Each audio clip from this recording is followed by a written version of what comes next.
Boom. All right. Hey, guys. This is your Chat, Chew, and You show with Ivy, the lovely and beautiful Ivy over there, and myself, Keisha, with uncommonchick.com. And we are, actually, this is our first episode over here on Blab. Yes. It's pretty exciting. I know. We were previously hosting the show over on Google Hangouts. However, if you've been on Google Hangouts, you kind of know some issues, and this interface is just way, thank you, day tripping, yes, way, complicated sometimes, especially when we have guests and all of that good stuff. But we are here, and I'm loving it.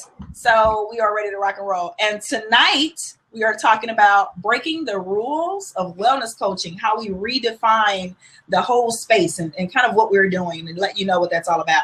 But before we do that, just want to let you guys know this is an interactive show, which means we want you to chime in whenever you have an opportunity to. And because we're on Blab, we have 2 extra seats. So if you want to pop in your lovely face and chime in, let us know as we go forward to discuss what we're talking about. And so, Ivy, we are Chat, Chew, and You still.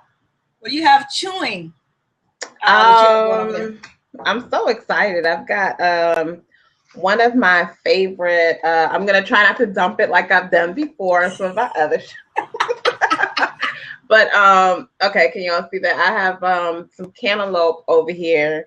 And I'm telling you, because I'm getting my last dose of all the summer fruits and veggies. So I'm like, okay, eat it, take it all in, because we're getting ready to go into fall. So yes. Yeah. Cool. What about you? Well, I have some cashews sitting here on my desk. I had a bigger lunch, so my evening meal is going to be light. So I got some cashews to snack on. I got my water with me. And afterwards, it's like I didn't want to bring a whole plate of food, so I'll be like this in front of y'all while I'm talking. So, I just snack on my cashews for now until we get done. But yeah, so that's what I have, and I got my water with me. I'm a little behind today, so I had to get that in. But yeah, so redefining wellness coaching. Ivy, you ready? I am. I'm excited. We could tackle this from a lot of different ways. We could really talk about this all day, especially with other wellness professionals, I'm sure.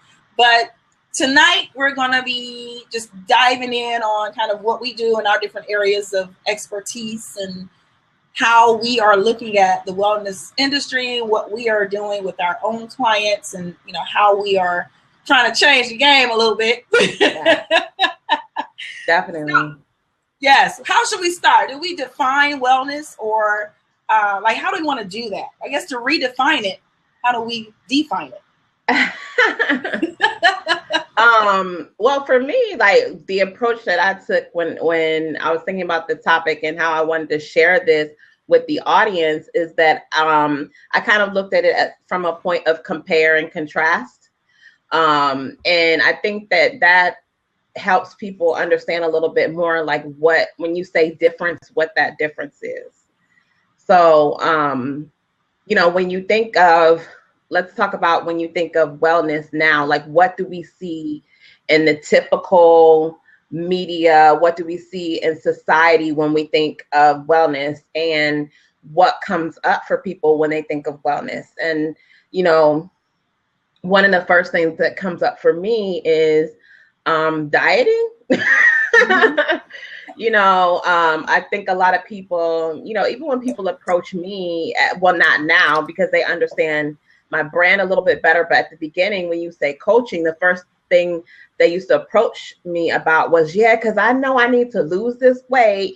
And that was the first thing that they would say to me. And I'm like, I didn't expect that. I don't have those expectations of you, but it's like they kind of open the conversation with that as if they're expecting me to already be judging them. Because those are the messages that when you think of wellness, those are the messages that are put out there. Exactly. I agree. What have you seen? Have people approached you, and what do they already have in their mind when they talk wellness to you? It's 2 things. diet and exercise. Yeah. Those are two things that are at the forefront of what people are thinking about when they hear wellness or health or fitness or anything along those lines. And in my opinion, those are the last two things that we should worry about. Yeah. Yeah.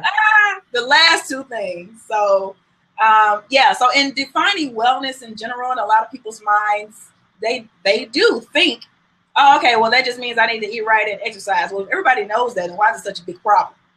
First and foremost, right? So we know it doesn't start there. Yeah, it may end there. It may be part of your plan, but it doesn't start there. So, all right. So what are we talking about? Now, let's redefine that. Let's redefine wellness in general. And then we can talk about maybe some strategies and things that we use and what we do for ourselves and other people. Well, you know me. I have my 5. Like, for some reason, I default to 5. Like, I have my 5 things. I have my 5 things that came to mind when I think of what makes me different as a wellness coach for people. One of the first things, and I think I'll just share them and then we can kind of dialogue around them and you see if it resonates with you. So she like odd numbers?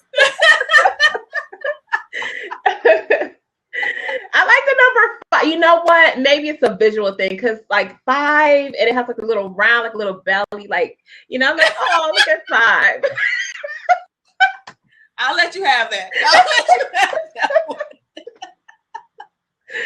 Oh man, it was crazy. So my number 1 is that for me, wellness coaching is about connecting rather than controlling. And by that, I mean teaching people to connect with their bodies rather than, and I don't even want to say teaching, but supporting people in connecting with their bodies rather than controlling them. And I think that makes me different, and I know you feel the same way, that a lot of coaches or a lot of people feel like wellness or health is about, oh, I got to get this appetite under control. I got to get this body under control, you know, or whatever it is about themselves that they're trying to control rather than connecting with the body. So that's my first thing that comes up. How does that feel for you? How do you feel about that? I'm with you. I agree. It goes back into, like I said, redefining what it means in people's heads when we get ready to talk with them. You know, the whole pre and post. I like the idea because then at the end or the end of the beginning or the beginning of the end or whatever, when they get done, you know, it's about how do they now define wellness after they've been in our space. Right. So hopefully it's a different version of themselves and hopefully a different vision that they have so that they can look and see that it's not just that one area or one thing. Right. Another thing that comes up for me is, and this comes from Akila, curiosity rather than judgment. All of these are C's. Just in case you didn't notice. But oh my God, we got 5s and C's. Okay. All right. So we got a curve in the front and a curve in the back. So we got 5 C's. I know what to get you for your birthday. Something with a 5 in it and some C's. There you go. That's what I'm talking about. The 5 C's and redefining wellness. Let's change this title. It's all about the curves up in this conversation today. And I didn't even think about it until now, right? Like,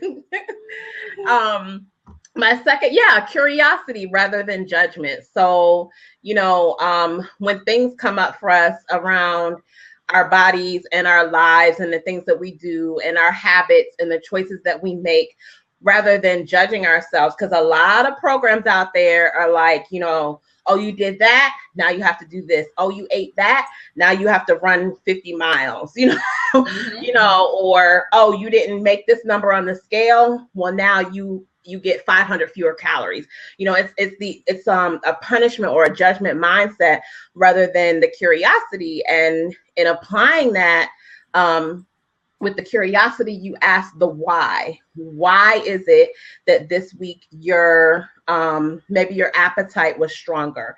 Or why is it that this week, you know, taking away from food and exercise, why is it that you were more tired or, you know, in emotional in our emotional health. Why is it that this week you're more tired, or you lack energy, or you don't really feel as social? Rather than saying, oh God, you need to stop being so lazy. Like what's wrong with you? Asking more whys for me. I agree. We rolling. Akila says making it about the person inside the body instead of bashing and blaming the body itself. Preach. Yes. I wish I could put this up here so y'all can see. Right. That's awesome. So yeah, asking the whys. Okay. Got the why. Okay. The next thing that came up for me was compassion rather than shame. Mm-hmm. And I guess that aligns with almost the curiosity rather than judgment, but having compassion. Hi, Shanice. I had to pause for that. Having compassion around our bodies rather than shame. And for me, because I'm the body relationship coach, I default to bodies, but in wellness, all the way around, so mental, emotional, physical, and spiritual, I hear so many people say, like, I don't know what's wrong with me. I don't know why I'm like that. I just wish I wasn't like that. And so much shame comes to the table. Have you experienced that? Yeah, all the time. And it's, we could talk for days about why, right? Yeah. Part of it is just our society and everything we're pressured about, especially as women. Everything we're pressured about in terms of how we need to be, what we need to eat, what we need to look like, what sexy is and what we can't do, what we're not supposed to, what we're supposed to do, all that stuff. We're so pressured into that. We don't know what the heck to do. So a lot of times it's like, bump it. I'm just going to do whatever. Yeah. And that may not be the healthiest thing. Yeah. We like give up on because of the shame. It's like this vicious cycle, right? Because you have the shame, and then because of the shame, you have the disconnection from yourself or your body or whatever. You say, you know what? Like you said, I give up, and then you have more destructive behaviors or maybe deviant behaviors or whatever. Because then you, instead of showing yourself love, you're kind of reacting to yourself from a negative energy or energy of hate. And then your choices come from that space. But when we embrace compassion, then we can start to, we make room for practicing compassion in every choice that we make in every area of our lives.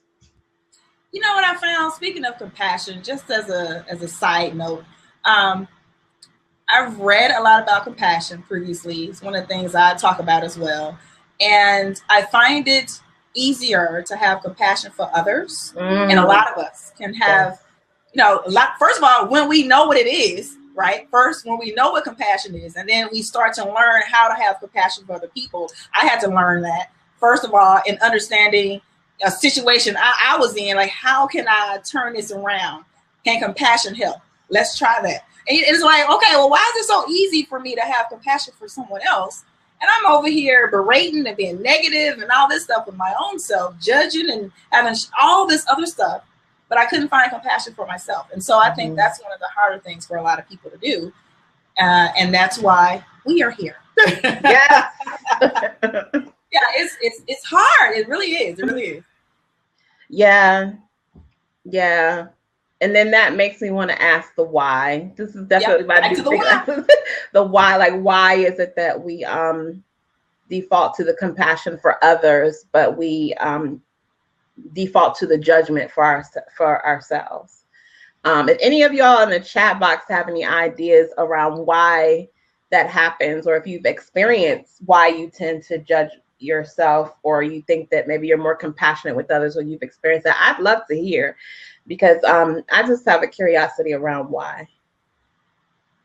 One, we're not taught anything that has to do with lifestyle or personal health, I would say. People pleasing, yes, that's one. That's a good one. And it even goes deeper than that, though. I mean, think about it. So I'm a people pleaser. I'm a recovering people pleaser, right? I say recovering. People pleaser, right? So What does that mean? Let's ask a why to that. Why? What's underneath wanting to be a people pleaser? Well, we want people to like us. We want to be, belong in different groups. We want all of this stuff. And then let's ask another why. How can we go further than that to really understand the root of our beliefs? So don't like ourselves. Exactly. Yeah. Where does that come from? There's another why. Why is, oh my God, I love the why rabbit hole. Right? With that why, right? Dig. Love it. All right, Akila. You want to read it? Akila got some goodness here. Akila says, because when we judge other people, society says we should feel guilt. I'm going to read that one more time. Hold on. Okay. Because when we judge other people, society says we should feel guilt. But when we judge ourselves, society said we're involved in self-improvement. But if it's based on guilt, there's a why again. Is it improvement? All right. So you know what? I'm gonna need you to come on in here with us. And hi, Shanice. Nice to meet you. We got the ladies coming in with us because y'all got some goodness here. Ivy, do you mind? No, come on, step up to the seat.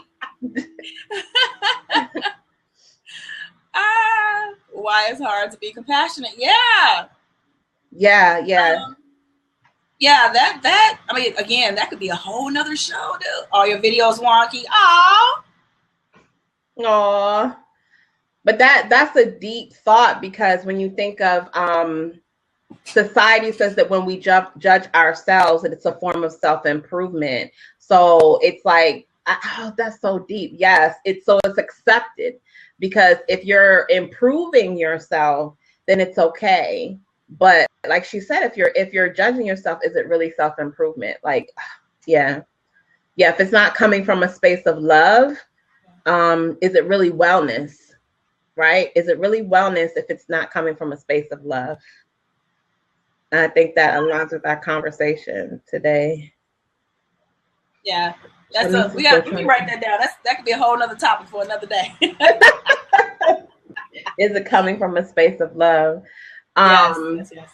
David, I know you wanted to hop on too. So if you want to hop on, feel free to step up to the seat. Get in on the hot seat, David.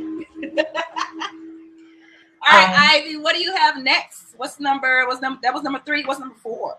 Number 4, I had current acceptance rather than conditional embrace. Okay. And for that, my meaning, and you all can tell me whether this resonates for you or not, but and when I'm coaching someone in wellness, I'm coaching them in embracing who they are as a person today, right now, in this moment. And rather than waiting for conditional embrace, meaning, well, if I do this, if I accomplish this, then I'll be happy with myself, or then I'll love myself, or then I can embrace who I am. But in current acceptance, accepting ourselves as who we are today, it allows us to operate from that space of love. And when you are in that space of love, then that motivates every single decision that you make. So whether it be physical, mental, emotional, spiritual, whether you decide what you're eating or when you rest, or who you're in a relationship with, or how you invest your money, whatever decision you make, it's coming from a space of, I love myself, and so I'm going to do this, or I'm going to make this choice. But typical wellness, or a lot of wellness messages out there are, well, when I get to whatever it is, this size, this space, this social status, then I can celebrate who I am. And there's a whole paradigm shift that needs to happen when it comes to how to turn that around. And we're going to have to learn to transform that. Those who are willing to do the work, because it is work. Everybody wants a quick fix. Everybody wants something fast and in a hurry. And, we wanted it yesterday, but it didn't take a day or so for us to get to where we are. We've had since birth learning all the messages and the beliefs that we have. So it's not going to be a one-time thing where it's like, okay, I'm good now. I'll wake up tomorrow I love myself and I'm perfect. Right. No, boo, that is not going to happen. That is not going to happen. So, yeah, but if we start to look at it that way and start to understand that that's where we want to be, then the journey of getting there, I think, could be fun. Right. I'll get back to that one because that was one of mine is the fun part. But yeah, we can get back to that. So is that like embracing the journey? I'm getting it. Sorry, guys. Yes. Is yes. the same as embracing a journey? Embracing the journey because it's not about the end. Mm-hmm. It's not about the destination. Our destination is going to be, 6 feet under or in fire, whichever one you want to do. Mm-hmm. So, that's the destination. How about the journey before we get there? How much quality is that going to be for us? Mm-hmm. That's what I'm on right now. What can I do to make my before and after, the between of the before and after, awesome? That's all I want. That's all I want. Oh my God. Okay. Jay Jones says, sometimes bad habits become safe. OMG. Yes, ma'am. Okay. So, Jay Jones, male or female, I said, ma'am, I'm so sorry if it's not. Okay. So I love that you said that though, because bad habits, our current comfort zones or what have you. Actually, I just wrote about that, how our comfort zones are not as comfortable as we think, right? But it's what we know and it's where we stay because any movement is going to cause us uncertainty is going to cause us, and then we're afraid of uncertainty. We don't know what's going to happen next. Then it's like, well, you know what? I know what's going to happen right now. I'm just going to remain as I am. If I don't change, nothing's going to change. Yeah. Or if we don't think about it though, if you don't change, something is changing. It's just probably not as radical as you may think a new change would be. For instance, if I were to continue down the same eating path I'm on right now, I know where that's going to lead. It may feel comfortable right now because I know everything I'm doing right now is cool. But if I decide to do something different, I have no clue what's going to happen because it's new and it's different to me. Mm-hmm. But yes, it is safe to maintain the habits that we have because it's work to do something different. Mm-hmm. Nobody likes work, but we get up and go to somebody else's job and do their work every single day. Well, a lot of people do that. So we're already doing work. Why not make it positive work? Why not make it a concerted effort to do the work that would benefit us? Yeah. And okay. Go ahead. Oh, no, I was just going to say that I've seen clients that I work with, and we, when you start out with the assessment, you talk about, okay, who are you now? And then you talk about, okay, where do you want to go? What are your goals? And they talk about, the goals. And then when you start saying, okay, so what is it that stopped you in the past from moving forward? And almost the resounding reply is fear.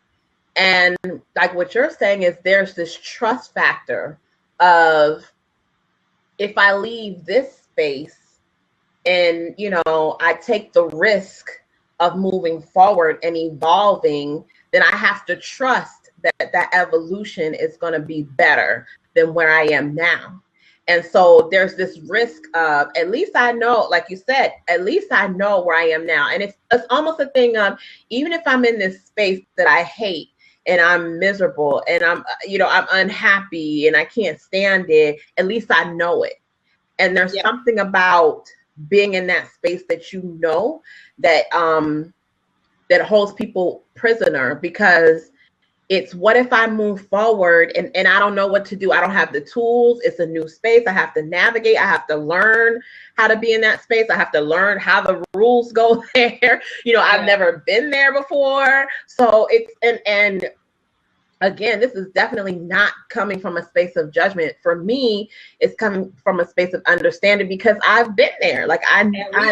We've all been there. Yeah. If you've had any evolution, then you've been there where it's like, oh, I really want to go there, but if I go there, then I don't know what's gonna happen. How am I gonna govern myself? Who am I? What am I gonna do? How am I gonna survive? Are my needs gonna be met? All of those things come up for us when we think of moving into a different space, any kind of space, whether it's food, exercise, relationship, our careers, any of that stuff, all of those questions come up. I agree. All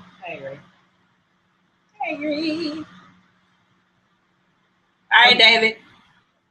Quit being scared. Yeah, I'm like reading David's comments over here.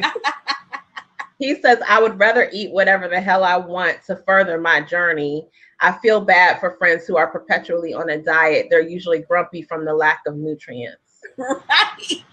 Okay.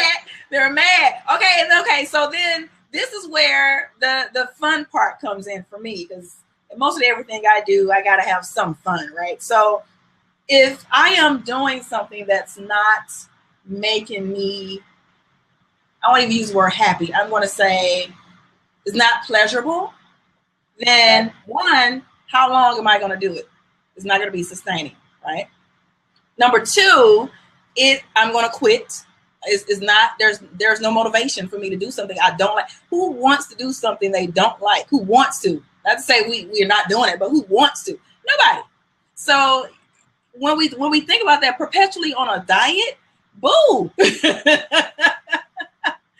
a boo. Where's the fun? Where's the, laughter yoga? Let's throw some of that in there. Or where's the, doing stuff or finding ways to make it interesting, pleasurable, enjoyable, sexy, all of that good stuff. Why not?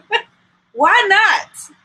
Yeah, David, I'm not one of those friends, by the way. So if we're talking about being in that space where you're on a perpetual diet, right? That's like the conversation that we had earlier. There, you're in that space because that's what you know, and that's what you've done.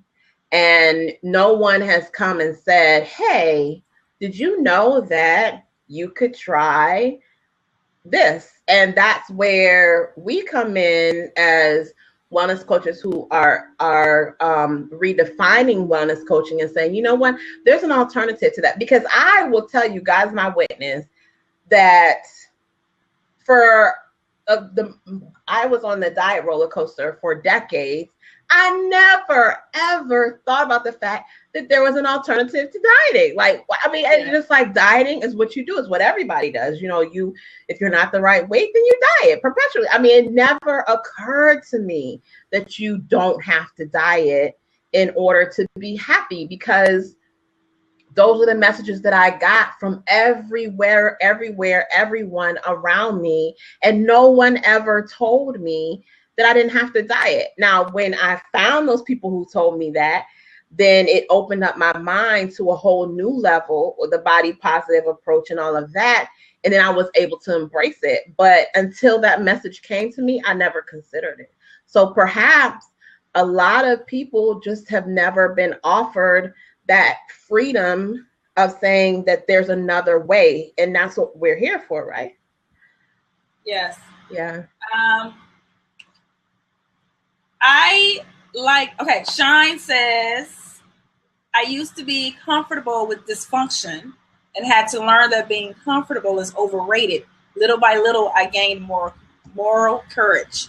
I like that you said little by little, because that's what it's going to take. Little by little. For anybody who's making any type of change, it's going to be little by little. And I think what a lot of people look at is, okay, so in 2 weeks from now, I'm going to my high school reunion and I got to lose 80 pounds by then. Right. That's one of the first things, people are thinking about when it comes to I'm going to be, fit and fine. No, I'm going to be fine, not fit, because I don't know what you're going to do to lose 80 pounds in 2 weeks. But, like what the heck? I mean, so when you're thinking that way and you want to do so much at one time, you are going to crap out and it's not going to be pretty. So little by little, yes. That's an awesome approach from Shanice. Did I give my number 5? Okay, so my number 5 is coaching rather than training. Now, okay. The reason that I say this, and I love dialogue, so you all can tell me how you feel about it, is that as a coach, I believe that the answers to your questions and the answers to what you need is already inside of you, that what you need is already inside of you, and that it's my calling and mission to help coach you to getting to that point and to tapping into those answers and that power that's already there. And I feel that makes me different because a lot of coaches or wellness coaches or whatever, their approach is, I'm going to teach you, you know, A, B, and C. I'm going to train you, blah, blah, blah. And what that is that that's taking a curriculum that's cookie cutter and putting it over here on you and expecting you to adopt it and then put it into your life and it's supposed to work and you're supposed to excel. Well, no, I believe in, you know, tapping into your own intuitive voice, tapping into your intuition, tapping into your spirit and your heart, tapping into creator, you know, tapping into your body signals. I'm here to coach you, which means that you're on the, you know, if you think of sports, you're out there playing the game. I'm on the sidelines helping you tap into your power for you to win. That's your game. You got it. Like, you can play it, but I'm just here to coach you through the game. So that's how I feel that my approach is different in that area. What about you? As you were talking, the very thing that came to mind was when you coach the way you just mentioned, you're giving them power. My niece and I were, she's so silly. My niece and I yesterday were talking about, you know, fate, and we were talking about destiny, what we believe, what it's all about. You know, she's 15, so they were talking about it in class, and we talked about it at home. And one of the things that came up was, if you don't have any hope, or if you don't have, you know, anything to look forward to or anything to look towards, then you lose and all your power is taken away from you because you feel like you know, you're just stuck, right? So when we say, I'm going to do, and it's all about I, then there is no we, and we take away their power, and they look to us as coaches like, you need to fix me. Yes. You need to fix me, right? And that's not what we're doing. Exactly. Yeah, it's like, no, I'm not here to fix you. You know, we all know we can't change people. Yeah. It's the willingness and the work that has to be put in by you. But every team, every successful person I know has and or have had coaches up the wazoo. Yeah. And so we all know the purpose of a coach, but I think it's a matter of letting people know you have power. Nobody is taking it away from you. You have the option. You have the choice to do X, Y, Z. I can sit here and try to coach you all day long, but if you're not going to do anything different, then what's the point? Yeah. One, you're wasting money. Two, you're wasting my and your time. Yeah. But, you know, and I think somebody said earlier, you have to be ready in order to take their route. But yeah, so it's all about that power. So I love that approach because it puts the power back in their hands. And I think that can be motivational in and of itself. Yes. You know, you don't have to look outside to get what you need. You already have it. Maybe somebody is just here to help you pull it out a little bit more. Yes. And it's affirming to, like, when they start to do things, when we're coaching with people and we're working with people and they start to make decisions and then they see themselves flourish from those decisions, then it's affirming, right? They feel better about themselves. They feel stronger about themselves because they found that within themselves. But if I'm telling you to do it and then you do it, then you praise me. You look to me. It becomes a codependent relationship because, like, oh, Ivy changed my life, or oh, Keisha changed my life. And then the minute that the coaching program is over, then you're right back to the exact same space. Exactly.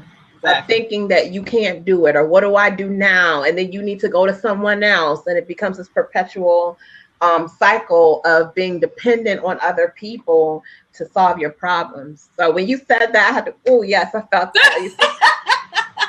Giving them power, because yes, like the most rewarding, and I don't even want to use the word flattery, I want to say rewarding thing and beautiful thing is to finish with the client and they be able to go forward and flourish and practice those things, whatever they've discovered during that coaching session on their own, and they continue to evolve, you know? Yes.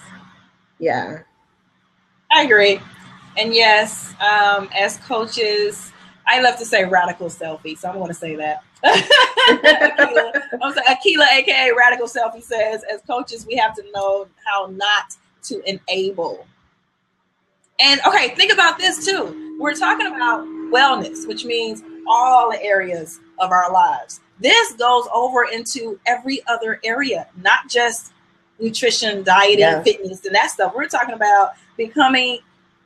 If you are becoming, if we allow them to be powerless, how does that show up in the other areas of their lives, in their jobs, in their work, in their business, in their relationships? Oh my God, that's a whole nother subject, right? In their relationships, or, you know, those types of people end up being codependent on their spouses and boyfriends, girlfriends, and even kids or parents and all that stuff. So all of this is intertwined and related. And I think once we start working on little by little, Sean said earlier, as we start working on some of this stuff, all areas of our lives become more expansive and powerful and awesome when we do that. And that's what I love to look forward to. Yeah, you may say, or you may, like, somebody may come to you and say, yeah, Ivy, I know I need to lose 50 pounds, dude. How can you help me? And our job, one, is to meet people where they are. Yeah. Right? So you say, okay, let's talk about that. Yeah. You decided to help me. And throughout that process, you are coaching me to understand, you know, where I am, how I got to where I are. I'm answering those why questions. But then also I start to see changes, not just in this one area I came to you for, but also, you know what, sometimes it seems like it's out of the blue. I don't know if you've gotten this before, but somebody came to me one time and said, you know what, their relationship with their teenager was horrible. And all of a sudden it's like, we're talking now. And, you know, and it is like, because you're making changes over here, you know, little do you know that your mindset is changing, your attitude towards things are changing. So then everything else in your life has an opportunity to grow and change as well. Yes, ma'am, Akila, everything is connected. Yes, yes, that's the holistic thing, right? That's the holistic to holistic. Yes. Jay Jones, a complete transformation. That's what I want for me and anybody else I'm around. Yeah. And I've had that happen myself in, you know, because I believe in coaches should be coached. And it's that, you know, you go starting out with one thing or one area and you're like, I need to work on this or whatever. And you end up way over here or something totally different, you know, even myself in health challenges that I've experienced. And then I found out that, okay, this health challenge over here has a total metaphysical connection to, you know, being muted over here or not being creative, or, you know, it's a lot of times you think, oh, tell me what I should eat or tell me how many hours a day I should work out to fix this, when it's, no, you actually might need to, you know, that they talk and find out that they need more self-care, or they need to go have a conversation with that person they've been avoiding for 20 years. Yeah. And that releases healing in a physical area, you know. So if as coaches, and this goes back to the coaching rather than training, if as coaches we just sit this curriculum over that we give to everybody and say, oh, you have that problem, then take these vitamins and do this and that, and that will solve it for you, then that person never gets to their truth of where they really need the healing. And the healing might not be about the food or the vitamins or 5 glasses of water a day. It might just be about self-care or a spiritual ritual that they need to do or whatever they find. And we don't know that. I'm the first to tell my clients, I don't know. I'm here to just coach you to getting to that point. You have the answers. But one thing I do want to ask you, and Akila could probably speak on this too. Have you found that there's resistance sometimes because we are breaking the rules in wellness, that a lot of times clients aren't used to that, and they do, people do want you to fix it. So it's hard for them to get past that space of you being the fixer? Yes. Now, I think there are some things we can do, and there's that beautiful face. That question was so powerful. I was like, oh my God, let me try. I'm glad you did. I'm glad you did. Thank you.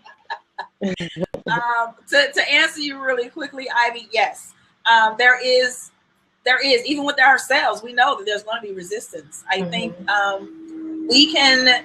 jobs is to learn to be more intuitive and understanding who we can help, because we can't help everybody. Yeah. Who can we help? So when we're talking to people and are, pre-working with them, are these the type of people that when we're talking about the things that we're looking to help them with, or do they even seem resistant in those meetings or in those conversations? That's what I try to do. And even if we are working together, then if it comes on later down the line, it's a reevaluation. Are you still ready? Are you still ready to move? Are you still committed to this? And if not, take a step back, do what you need to do, and then come back later when you are absolutely ready to do that little by little. Yeah. Yeah. We're going back to that little by little. The Shine gave us some dialogue. I know, right? I love that. Can y'all hear me okay? Mm-hmm. Yes. Yes. Okay, great. I love that you asked that question, Ivy, because I think it's also like backing up a little bit from the person being coached to the coach herself or himself. We have to recognize all of those things apply to us as coaches too. So to be compassionate, to ask ourselves why we're doing it, so that we are not enabling it, so that we're recognizing what type of clients we're working with. Because as a coach, you'll beat yourself up not being able to get somebody the result. As you said, it really is about result. It's about reminding a person how to tap into whatever it is that is costing them or the thing that can heal them. And we can't do that if we're trying to be the coach who has 15 clients in 15 days with 15 sets of results around these things. It just doesn't work like that. So one of the major things that when you look for a coach, look at somebody who doesn't have that formulaic thing, especially if you're talking about something like wellness. You should be looking for somebody who's really talking to the person that you are and is willing to mentor you. As somebody says in here, it's a mentorship in a sense for a journey that you have committed to. And that coach is now going to be a mirror and a bit of a pusher, whatever it is that you're going to need in that moment, as opposed to somebody's like, but remember you said you was going to do this and now you didn't do it, so you failed. That happens a lot in coaching. I know when I started, I was that coach. I felt bad if I couldn't get someone the result they said they wanted. Yeah, but what about the process? What about the journey? What about what's eating at you? Why you're not doing the things you want to do? Why you don't feel how you want to feel? That's the work. Boom. Yeah. Mike. Yeah. I think one of the things that, and this might be familiar to you, Keisha, because we both went to the same coaching school, was that we were taught to detach from the outcome. And that means on both sides of the table. So if, like you're saying, Akila, if a client does not have certain results or whatever, you're detached from that. And if they go out and they become the next Les Brown, then you detach from that too. Because either way, those results are not about you. You're simply holding the space for that transaction to happen and that evolution to happen for the client. But it's not about your awesome coach because you produced Iyanla Vanzant, from coaching with you, and that's because a lot of times, we want to feel maybe the judgment or the shame around the client who doesn't do so well, but we also want to feel the pride and take ownership of the client who does awesome. And in either way, you have to detach from the outcome and just do your job. And that's not an easy thing, because ego wants to say, look, she coached with me and she's a young man set now. Okay.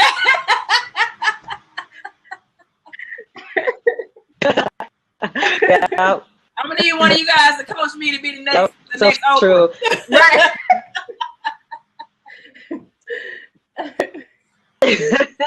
Because either way, we're doing our work, right? Yeah. Thank you. Thank you, Jay Jones, for joining us tonight. We appreciate you. Yes, thanks for stopping by. Yes. We look forward to seeing you again. This isn't our normal week. Normally we are first and third Wednesdays at 8 Central. So be sure to come back again. We're always going to be talking about stuff. Let us know what you want to see, what questions or issues, ideas, what have you. And then come in and join us. We got some open seats available. Mm-hmm. We are always open to the interaction, and that's what we crave on. So, yeah, thank you. All right, it is 50 after the hour. We talked about some things in ways of how we are redefining wellness coaching in general. Some things that we are doing, what we like to see, what issues people are having a lot in the wellness industry from the coach perspective as well as the client perspective as well. Good conversation. I like the fact that we were talking about your 5 C's and some things that people can do for themselves. And I'm loving that we talked about giving people back their power. Yeah. They may have, it's still there, but it's, we want to redirect that energy. One more thing that I wanted to bring up too before we close for the night is energy management. And I think this is going to be in all of what we do. One of the things that I like to work with people on is energy management. Energy is everywhere. And, I work more with solopreneurs and business owners and, mostly female. And a lot of times I don't have the energy to, do what I want to do. I'm burnt out. I'm not taking care of myself. And so how can I do these things? How can I go work out?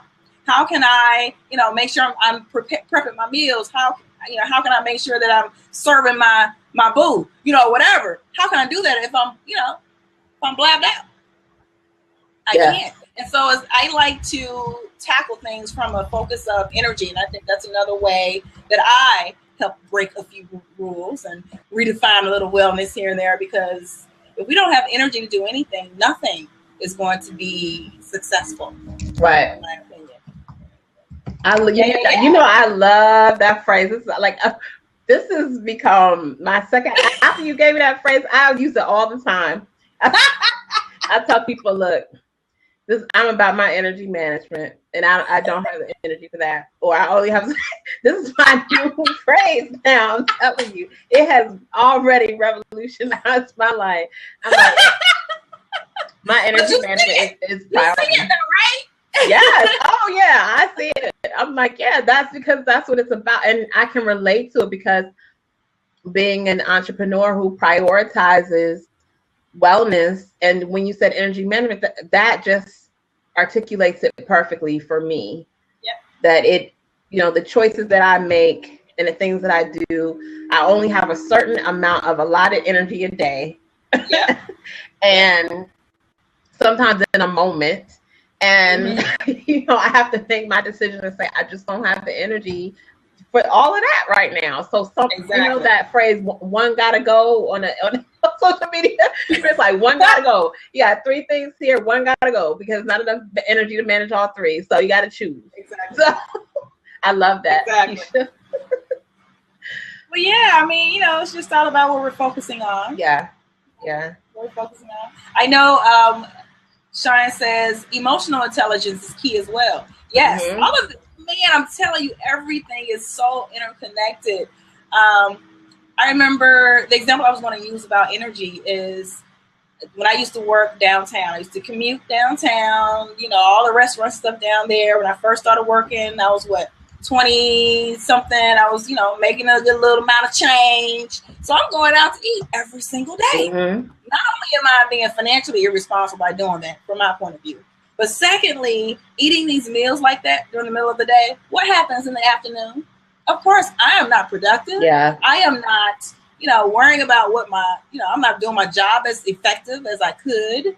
And I'm getting sleepy. And it's like, okay, I need to do something different. So I need to watch what I'm doing midday, so that I can produce the rest of the day and then go on about my business. That's just one. Itis, yes.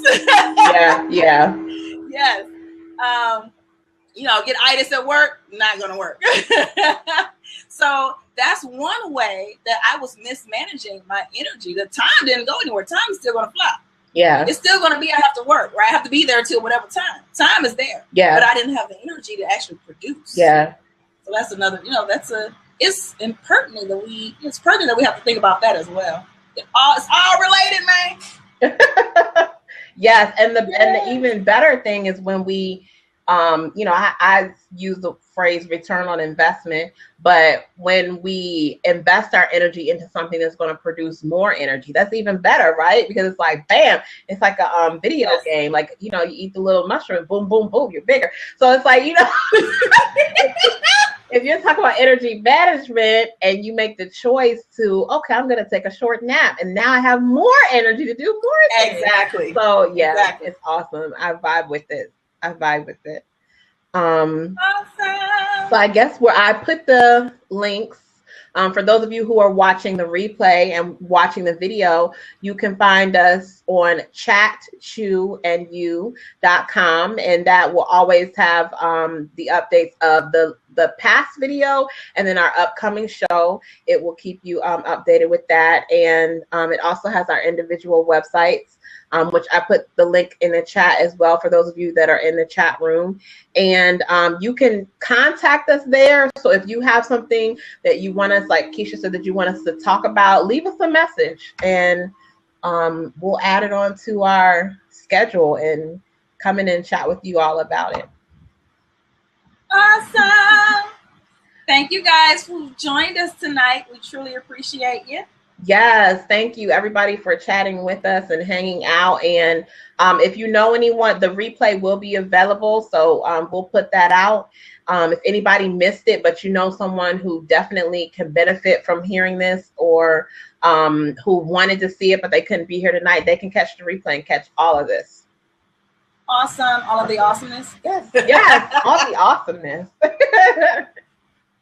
All right, Ivy. Till next time, we will see you guys soon. And toodles. Please. Thank you all for coming. Boom. All right. Hey, guys. This is your Chat, Chew, and You show with Ivy, the lovely and beautiful Ivy over there, and myself, Keisha, with uncommonchick.com. And this is our first episode over here on Blab. Yay. It's pretty exciting. I know. We were previously hosting the show over on Google Hangouts. However, if you've been on Google Hangouts, you kind of know some issues, and this interface is just way, thank you, day tripping. Yes, way complicated sometimes, especially when we have guests and all of that good stuff. But we are here and I'm loving it.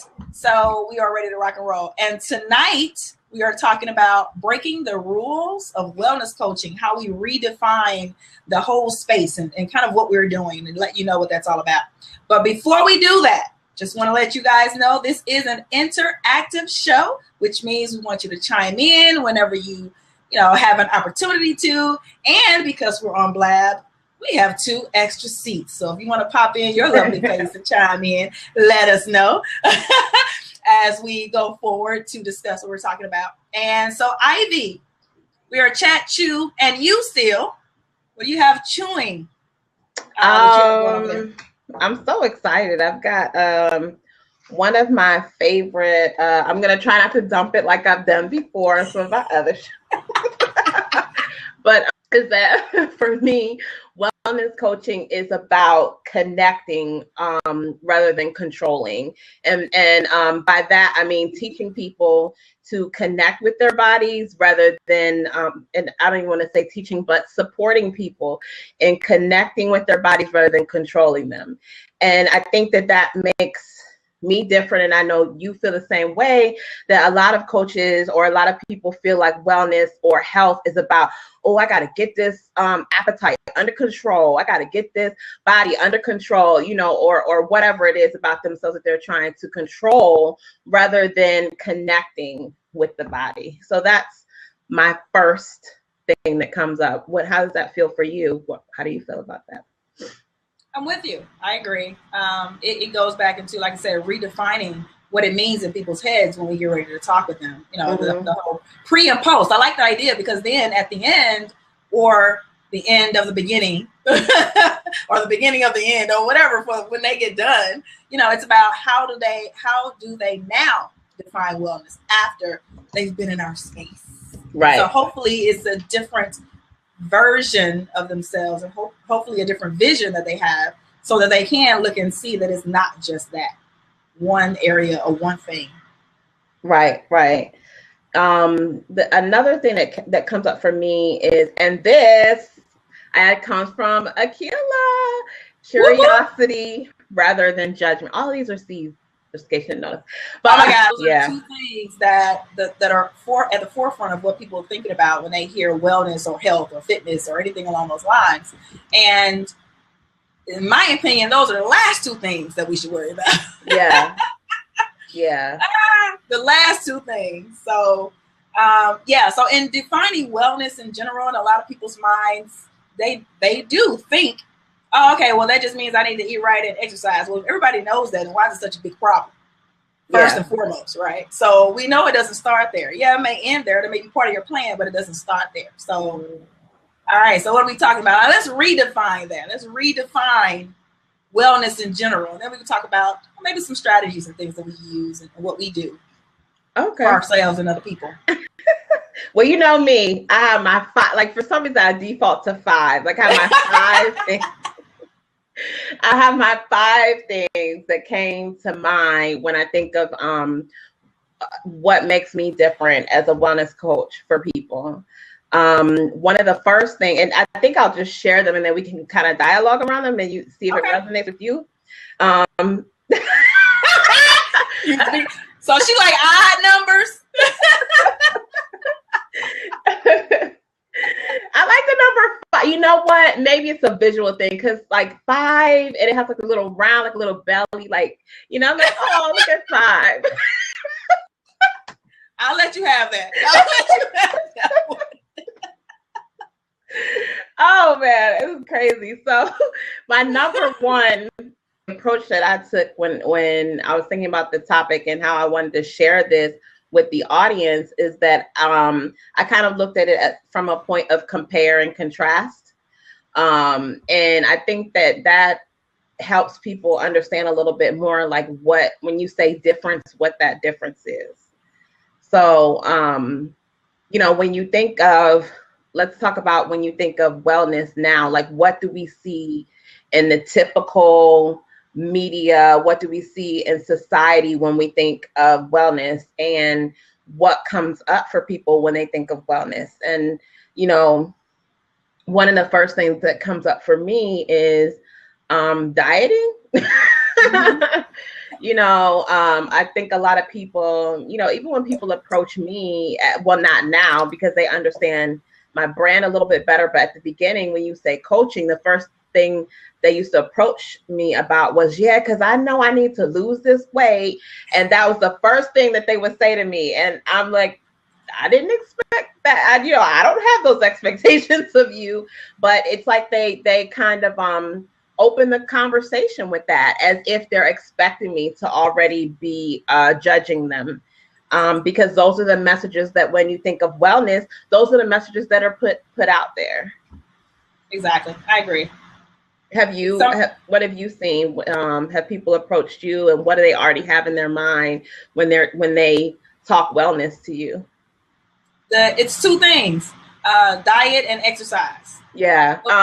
Okay. Can you all see that? I have some cantaloupe over here, and I'm telling you, because I'm getting my last dose of all the summer fruits and veggies. So I'm like, okay, eat it, take it all in, because we're getting ready to go into fall. So Yes. yeah.